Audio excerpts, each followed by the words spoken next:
So I've had people come to me asking me about the pros and cons to living in Lakehills, Texas, a small community located west of San Antonio, approximately 20 miles next to Medina Lake.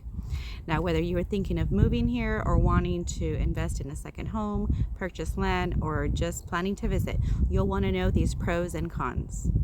Before I start, I want to introduce myself. I'm Jessica Salinas, a local Lakehills real estate agent. My family and I moved here in 2021 after we sold our home.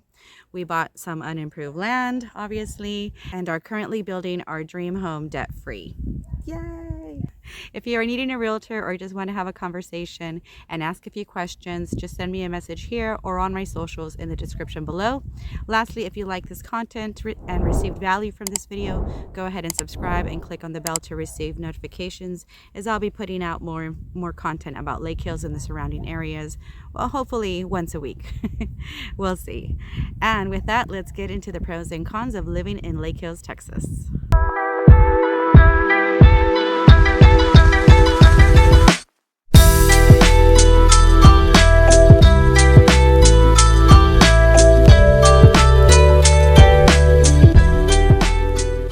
So pros: less traffic.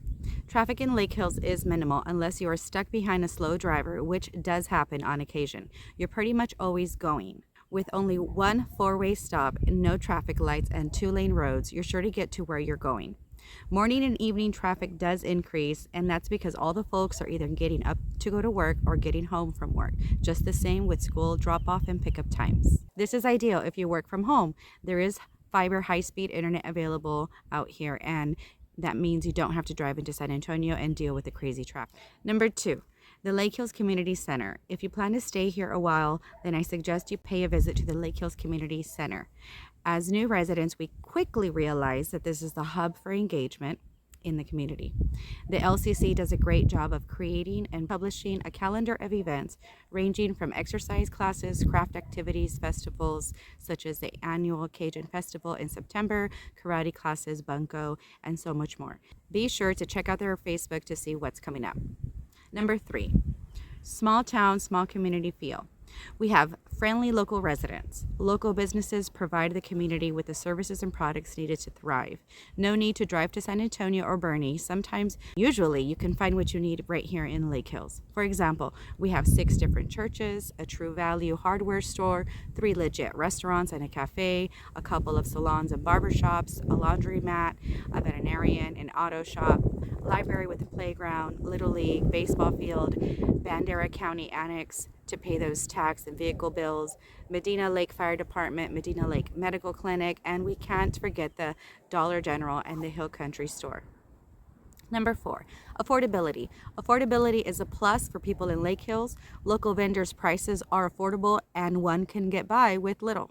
According to homesnacks.com, the cost of living index for Lakehills is 91.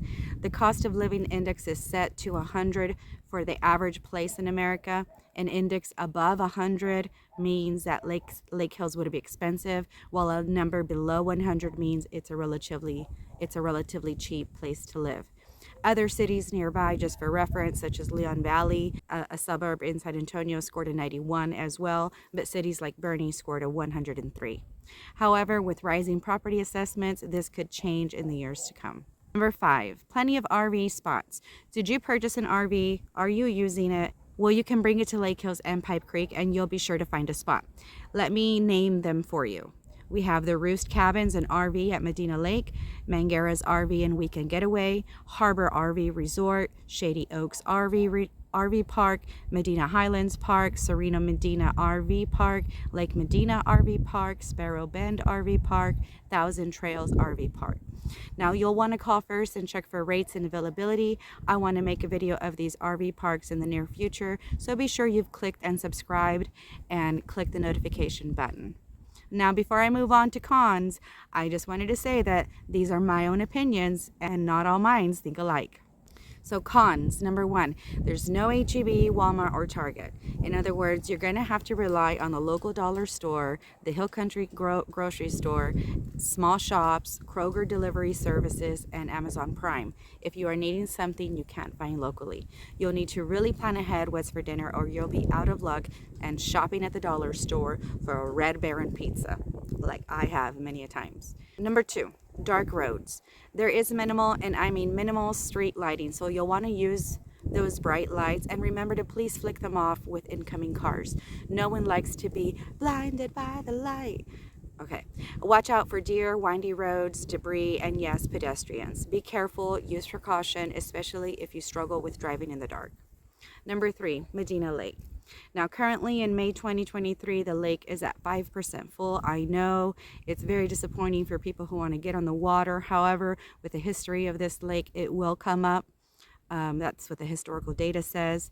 And, you know, we're all praying that it does. Maybe when you see this video, it will be up again. If you want to get the latest up-to-date information on the lake, go to Google and type Medina Lake levels, and you can check there. This lake is used for recreation such as boating, fishing, swimming, cliff jumping, skiing, wakeboarding, kayaking, and so much more. Number four, old dilapidated homes. Now, there are many factors for why these homes are not maintained, but the elephant in the room, and it may be a deal breaker for some, is that there are a lot of older, rundown, unmaintained homes. Lots of community members are on a fixed income, and a lack of capability or ability or time or income or other factors contribute to the conditions of these homes. The best we can do is improve the community the best way we know how, while still respecting the home and privacy of others. Number five, travel time. For me, there are some unavoidable reasons to drive into San Antonio for services. For example, oil changes and last minute big items from a big box store, to name a few. And, you know, you can expect long drives. Whether dropping a kid off at school in Bandera or driving to work in Bernie or San Antonio, expect to spend at least 30 minutes on the road. Now, the roads are long, sometimes windy, and we can expect wear and tear on your vehicle. It never surprises me to hear family or a friend say, "This is so far out here." Yeah, it does feel far, but only to those who live in the city where everything is 3 to 5 miles away. Well, that wraps up our Lakehills 5 pros and cons. Remember to reach out to me, your local Lakehills realtor, if you have any questions about purchasing a home, land, or commercial properties.